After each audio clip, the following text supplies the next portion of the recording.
We are consciousness. All that is, has been, and ever will be. There is nothing to fear. Whatever happens, we are always that. Mind fears, because it's programmed to fear. When we're conscious, there's no fear in this. It's a shake of the head. Pathetic. Pathetic. Pathetic. And we need to do this. Compliance. We need to challenge that. Not with violence, not even with aggression. We just need not to fight it.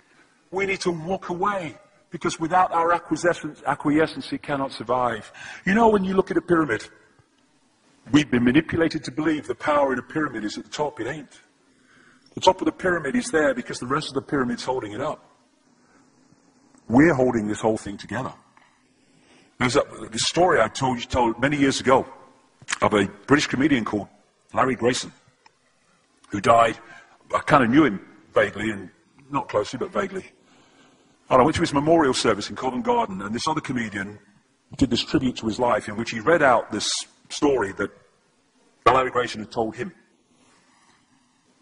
When they were going around the variety halls and the theatres in the 60s, they had this all-male show. And Larry Grayson was the only woman in it because he was dressed up as a woman. And he said that the end of the show, the last scene, all the sailors, all the men came on dressed as sailors, and they were singing Rule Britannia. You know, Rule Britannia, Britannia rules the waves. Oh, I'm very pleased for you. Okay? And as it built up, Larry Grayson would come on dressed as Britannia with the helmet and the shield, and he would be manhandled up the side of this pyramid to the top for the big finish. And he said one night, he said things seemed to be going rather well. He said, and then I noticed that a sailor in the bottom left-hand corner had got rather a cough. And this cough got worse and worse and worse to the point where the sailor couldn't stay in the pyramid anymore and stepped out of it. Larry Grayson, symbolic of this elite at the peak of the pyramid, ended up in the second row. And the elite, the power center, had done nothing to bring about this. One sailor, the bottom of the pyramid, had got a cough. And the whole thing collapsed. And I listened to that and I thought, my God, yes, that's it. We, the powerless people, are holding the powerful people up there, and they know that. They're terrified of us realizing that. Do you remember that movie, animated movie, A Bug's Life? A Bug's Life with the grasshoppers? And what happened was, there was these ants, an ant island as they called it, and these grasshoppers used to come every year and take all the food, and the ants had to spend a whole year gathering the food together for the grasshoppers because they were terrified of the grasshoppers. There weren't many of these grasshoppers, and one day they're in their winter quarters in a tree, these grasshoppers, and they've got all the food they need, and someone suggested among the rank and file grasshoppers that they didn't need to go to Ant Island this year because they had all the food they needed. And then out came the leader of the grasshoppers to tell them the facts of life, and the few are going to control the many. It's a wonderful speech. If you ever can see that movie, A Bug's Life, I do recommend it. And he said, basically,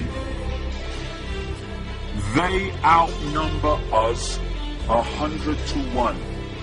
And if ever they figure that out, there goes our way of life. So we have to keep the pressure on, basically. We have to keep them working, so they don't figure out where the real power is. And that's why this network of manipulation works so hard to keep us in these states. Like I said earlier, what are people leaving foreclosed homes for? Foreclosed by banks that have caused the unemployment that lead to them having to leave their homes. Stay there, refuse to leave, make it difficult for them. Expose them for what they are. We make it so easy, the non-compliance.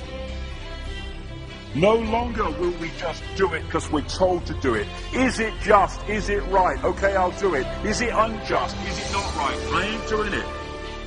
We start to make the decisions on what we will and will not do based on our values and not some imposition from the dark suits. These people are gonna give me, grant me, or grant me not my freedom. I'm all that is.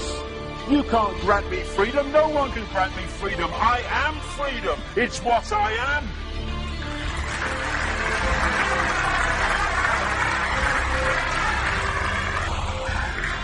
The big question, what would consciousness do? What would consciousness do in this situation? And when we ask that question, it really just changed the way we see the world. Not what would I do, mind, or frightened. What would consciousness do?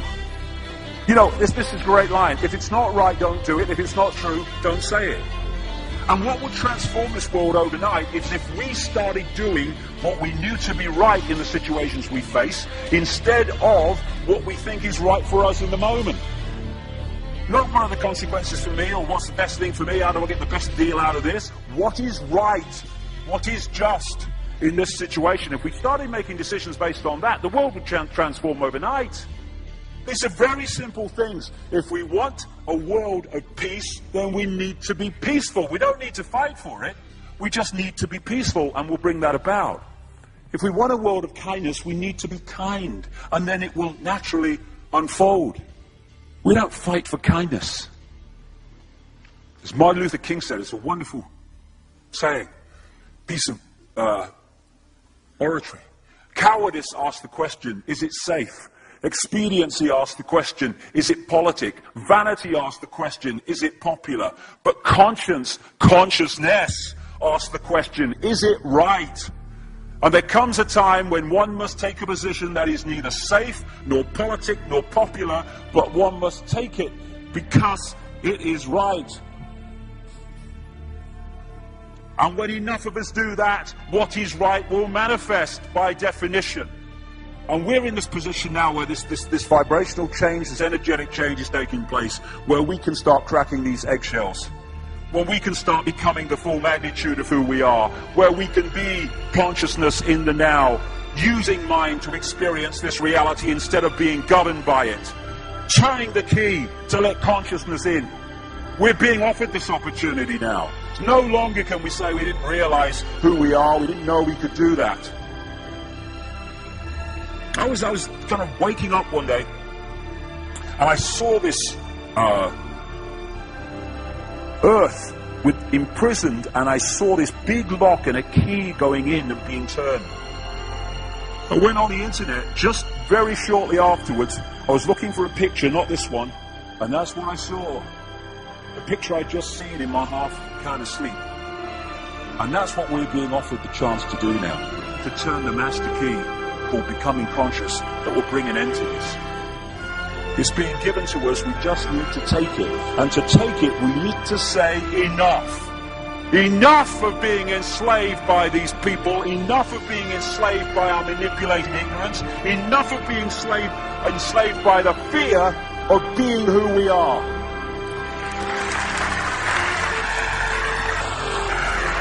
Enough! It is time to fly. It is time to fly.